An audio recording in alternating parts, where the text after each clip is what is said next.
What's happening, people? I hope you're all well.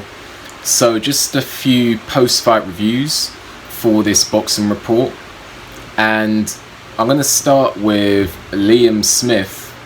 And Liam Smith, if I pull up his box rec, he beat Hassan, I need to try and pronounce his name, Hassan Mwakinyo. And this fight here was very weird for the fact that Mwakinyo seemed to be ambitious.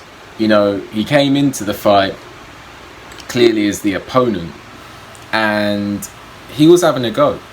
He was having a go against Liam Smith, and he had a bit of success. I didn't watch the whole fight, I'm not gonna lie, but he had a bit of success. But he seemed to go down real easy. There seemed to be a little bit of distress, like he injured his ankle or something. Then he took a knee. He gets back up and he doesn't seem in too much distress, and his gum shield has come out at some point during all of that.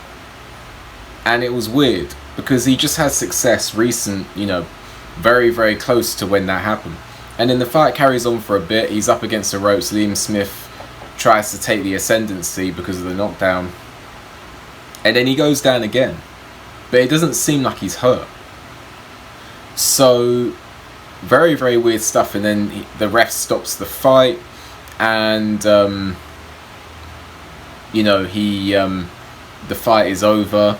And that was very, very strange. Like, he goes down once when there doesn't, appear to be a bit of distress. He goes down once. Gum shield comes out some point during that. Next time he gets up, there's like a bit of action that goes on.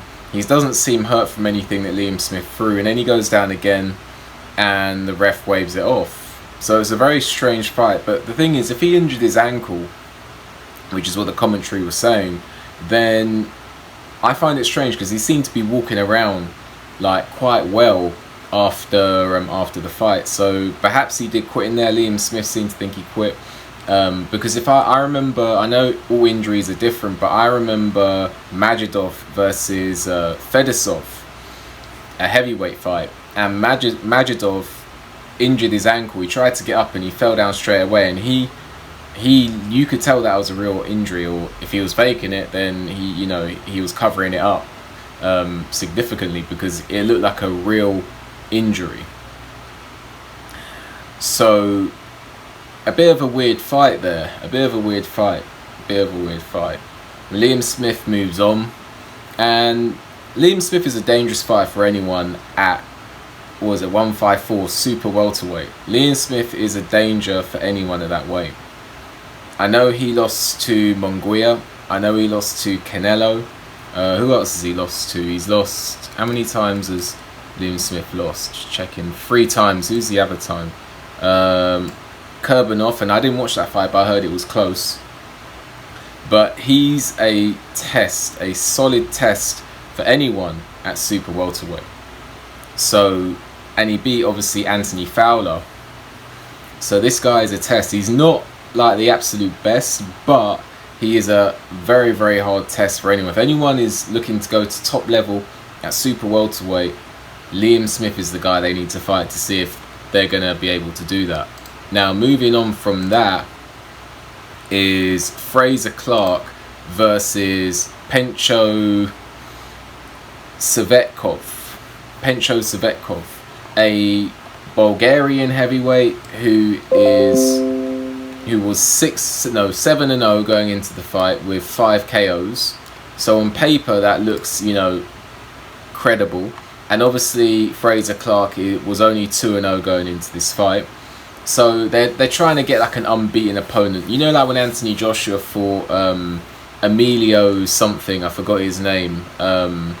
Emmanuel Leo or something like that. Like a guy who had an unbeaten record, but when you watch him box, he's not very good. They were trying to kind of get that going for Frazer Clarke, and that's exactly what they got.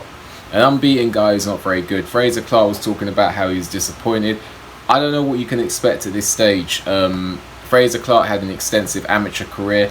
perhaps he thought, you know, perhaps he thought that he's used to fighting the likes of Majidov, he's used to fighting the likes of Joe Joyce, he's used to fighting the likes of Anthony Joshua, he's used to fighting the likes of, what's that guy's name?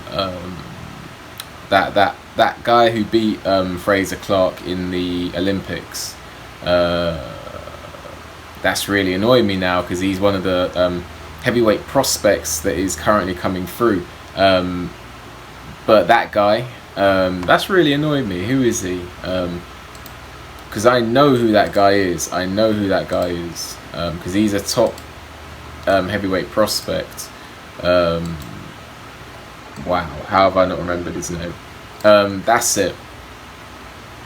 Jalalov. So, you know, Frazer Clarke is used to facing top quality opposition, but then he comes in and he's now fighting, you know, Pencho Tsvetkov, who's 7-0, not very good. So maybe he's used to fighting better opposition. But either way, I don't know what they can expect. I mean, did no one watch him go into the fight? This guy came in at 216 pounds. Frazer Clarke 272. It's a big weight gap. But you know, Frazer Clarke did what he had to do. He dropped him twice. The guy, perhaps, you know, kind of quit in there, didn't want to be there, but it is what it is. He's 3-0 now, 3 knockouts, and he moves on. I don't see what the real problem is here. He needs to, you know, I do think he needs to fight someone a bit tougher than that, maybe like Kevin Johnson, maybe like Kamil Sokolowski, you know, someone like that who's going to give him some rounds. I'm trying to think of some heavyweight journeymen at the moment. You know, Kevin Johnson, Kamil Sokolowski, Kajanu, these type of guys that are gonna, like, you know, Rodney Hernandez, these types of guys. He does need to be moved on a bit quicker, 31 years old, but you know, I think they can still take their time. There's some qualities I like about Frazer Clarke. So interesting prospect, very refined, technically correct. You can see the amateur schooling there. So he moves on. Only thing I would say is in his pro debut he was 256. Last, you know, against Bracamonte he was 274, and then against Tsvetkov he was 272. So is that a bit of a concern? You know, should he be fighting in the 270s? But anyway, that at the moment I don't think that's really going to make much of a difference. Last one I want to cover is Marcin Siwy versus Kamil Sokolowski. Kamil Sokolowski, as people should know, is a tough journeyman. This is a journeyman who, if you're not on your P's and Q's, he's going to beat you. Kamil Sokolowski, you know, he beat, in my opinion, he beat Otto Wallin, but didn't get the decision. He just recently fought an 8-0 prospect who, and you know, lost by 2 points on all the scorecards, which probably means he won. I haven't watched that fight. He beat George Fox. He gave Solomon Dakers a good fight. Might have won that. Can't remember. Beat David Adelaide, in my opinion, but didn't get the decision. You know, had a good fight against Ali Erin Demirizny, who recently just beaten Adam Kaunaki. You know, went long with Kuzabutsky. You know, this is a guy, beat Ellis Machin. This is a guy who does well. You know, he dropped Lucas Brown, maybe beat him, beat Alex Dickinson, knocked out Nick Webb. This is a solid, this is like a hard journeyman to, you know, look good against. And he got a draw against unbeaten prospect Marcin Siwy. I'm not surprised about that at all. I think that Marcin Siwy is probably not the best prospect out there, but I'm not surprised to see this draw come up here. Haven't watched the full fight, and I wouldn't be surprised if I watched it, that I think Kamil Sokolowski won. But that's it from me. I'll be back covering some more fights very, very soon. And make sure you like the video, subscribe to the channel, make sure you leave a comment, make sure you hit the notification bell so you get a notification when I make a new video. And I'll see you on the next video.